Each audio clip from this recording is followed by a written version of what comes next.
బీఆర్ఎస్ను వీడి కాంగ్రెస్ పార్టీలో చేరిన 10 మంది ఎమ్మెల్యేల భవిష్యత్ ఏంటి? వారి సభ్యత్వాలు రద్దవుతాయా? కేటీఆర్ చెప్పినట్లు ఉప ఎన్నికలు రాబోతున్నాయా? త్వరగా చర్యలు తీసుకోవాలని స్పీకర్ను సుప్రీంకోర్టు ఆదేశించింది.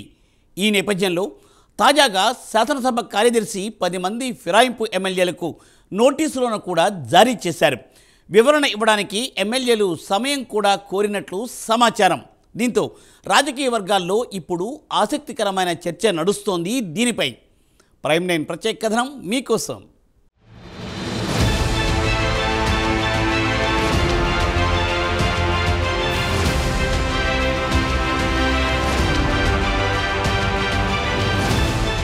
బీఆర్ఎస్ పార్టీలో గెలిచి కాంగ్రెస్లోకి వెళ్లిన ఫిరాయింపుల ఎమ్మెల్యేలకు శాసనసభ కార్యదర్శి నోటీసులు పంపించారు.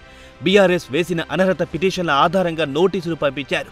పార్టీ మార్పుపై లిఖితపూర్వక సమాధానం ఇవ్వాలని పేర్కొన్నారు.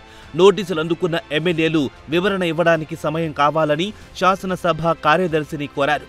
తెలంగాణలో 2023 అసెంబ్లీ ఎన్నికల్లో బీఆర్ఎస్ ఓడిపోయిన విషయం తెలిసిందే. దీంతో కొంతమంది బీఆర్ఎస్ ఎమ్మెల్యేలు ఒకరి తర్వాత మరొకరు బీఆర్ఎస్ పార్టీకి రాజీనామా చేసి సీఎం రేవంత్ రెడ్డి ఆధ్వర్యంలో కాంగ్రెస్ కండువా కప్పుకున్నారు.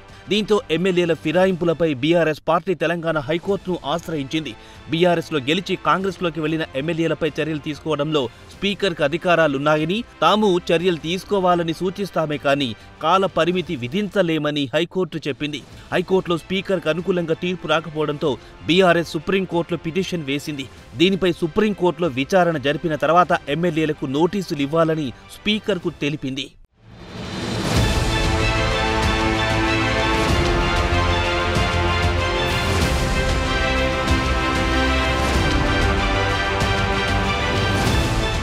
సుప్రీంకోర్టు ఆదేశాల ప్రకారం శాసనసభ కార్యదర్శి నోటీసులు జారీ చేశారు.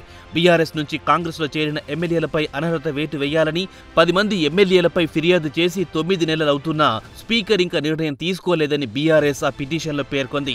కడియం శ్రీహరి, తెల్లం వెంకట్రావు, దానం నాగేందర్కు వ్యతిరేకంగా ఎస్ఎల్పీ దాఖలు చేయగా మిగిలిన 7 ఎమ్మెల్యేలకు వ్యతిరేకంగా రిట్ పిటిషన్ దాఖలు చేశారు. హైకోర్టు తీర్పిచ్చి 6 నెలలైనా ఇప్పటికీ స్పీకర్ చర్యలకు ఉపక్రమించలేదని బీఆర్ఎస్ తెలిపింది. కనీసం నోటీసులు కూడా ఇవ్వలేదని పిటిషన్లో పేర్కొంది. గతంలో కేశం మేఘాచంద్ర కేసులో ఇచ్చిన తీర్పు అమలు చేయాలని కోరింది. పార్టీల ఫిర్యాదులపై స్పీకర్ 3 నెలల్లో నిర్ణయం చెప్పాలని కేశం మేఘాచంద్ర కేసులో తీర్పు రాగా అందుకు అనుగుణంగా తెలంగాణ అసెంబ్లీ స్పీకర్ నిర్ణయం తీసుకోవట్లేదని ఆరోపించింది.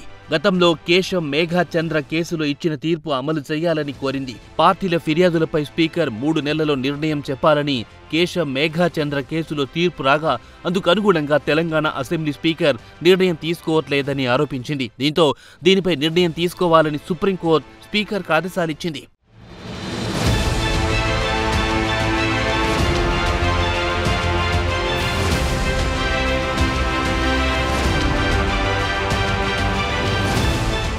రెండు 2023 ఎన్నికల్లో తెలంగాణలో బీఆర్ఎస్ ఓటమి చెందింది. కాంగ్రెస్ పార్టీ అధికారంలోకి వచ్చింది.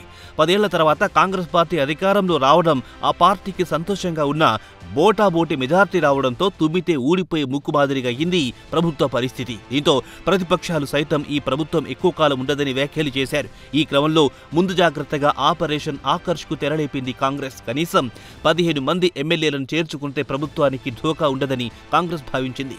శాసనసభ ఎన్నికలైన తర్వాత కొంతమంది, లోక్సభ ఎన్నికలు జరిగిన తర్వాత కొంతమంది, మొత్తం 10 మంది బీఆర్ఎస్ ఎమ్మెల్యేలు హస్తం గూటికి చేరారు. ఇంకా కొంతమంది చేరుతారని వార్తలొచ్చాయి. దీంతో జాగ్రత్త పడిన బీఆర్ఎస్ అనర్హత పిటిషన్లను వేసింది. దీంతో వలసలు కట్టడయ్యాయి. హైకోర్టులో అనుకూలంగా తీర్పు రాకపోయినా సుప్రీంకోర్టు గడప తొక్కింది. దీంతో పార్టీ మారాలనుకునే ఎమ్మెల్యేలు పునరాలోచనలో పడ్డారు. ఈ గొడవ సద్దుమడిగిన తర్వాత చూద్దాంలే అని సైలెంట్ అయ్యారు. లోక్సభ ఎన్నికల్లో ఎన్నడూ లేని విధంగా ఘోర పరాజయం పొందడంతో నేతల్లో అభద్రతా భావం ఏర్పడింది. దీంతో తలోదారి చూసుకుంటున్నారు.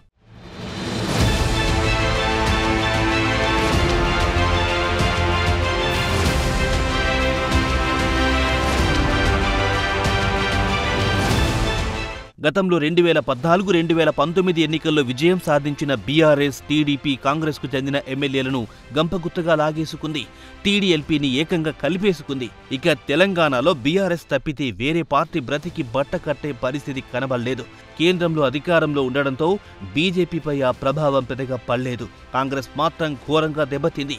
కాంగ్రెస్ పార్టీలో పోటీ చేయడానికి కూడా అభ్యర్థులు కరువయ్యారు. అలాంటి పరిస్థితుల్లో పక్కనున్న కర్ణాటకలో కాంగ్రెస్ విజయం సాధించడంతో తెలంగాణ కాంగ్రెస్లో ఆశలు చిగురించాయి. అదే సమయంలో బీజేపీ రాష్ట్ర అధ్యక్షుడిగా బండి సంజయ్ని తొలగించడంతో 3వ స్థానంలో ఉన్న కాంగ్రెస్ 2023 ఎన్నికల నాటికి పుంజుకొని విజయం సాధించింది. మెజార్టీ కన్నా 4 సీట్లు మాత్రమే ఎక్కువగా గెలుచుకుంది. దీంతో అటు బీఆర్ఎస్ ఇటు బీజేపీ కాంగ్రెస్ ప్రభుత్వంపై కామెంట్లు చేశారు. కాంగ్రెస్ ప్రభుత్వం ఎక్కువ కాలం ఉండదని ఆ రెండు పార్టీలు చెప్పడమే ప్రస్తుత పరిస్థితికి కారణమని రాజకీయ విశ్లేషకులు అంటున్నారు.